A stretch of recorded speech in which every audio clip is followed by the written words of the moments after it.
C'est rare que chaîne Morobo et y a un événement net où il y a marqué quoi c'est la couverture il y a événement munene boy c'est l'arrivée il y a moi na Mama Olangi Axa Olangi la grande star de la musique gospel Axa Olangi alors il y a un aspect nindelo il y a un aspect musicienne ou bien il y a un aspect il y a Motei pour Azape Motei Aza formatrice, il y a JCC et puis numéro 1 à JCC partout dans le monde.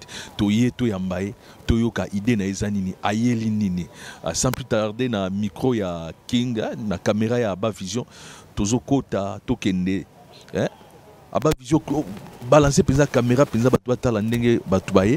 Bien que Ezaya ko bomba, batubaye biku tout mais biso. Abba Vision, Toye, Tozo événement oyo. Eza ya blagité. Autre ba ya Kentaka 20. Par la grâce de Dieu. Obrigado. La fois passée, je vous ai reçu comme Sœur Axa Olangi. Mais les lots n'ayant le rôle la maman cassée. La différence, c'est dans la question.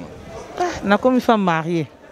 Femme mariée, moi, ça ne va pas casser. La femme de quelqu'un, la femme ne va pas casser. Tâche nous partageons on charge tout ya makasi aux dans le ministère. Quand Dieu met deux personnes ensemble, on s'est complété.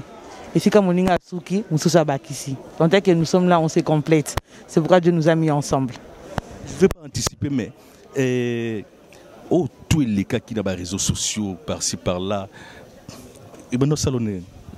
Bible le lobby, gardez silence, je combattrai pour vous.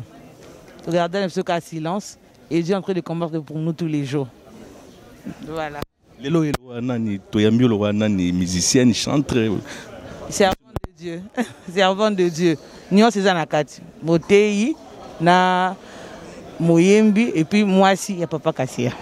Papa Kassia, un mot, na Batwa Olandayo, les Angolais, Solan.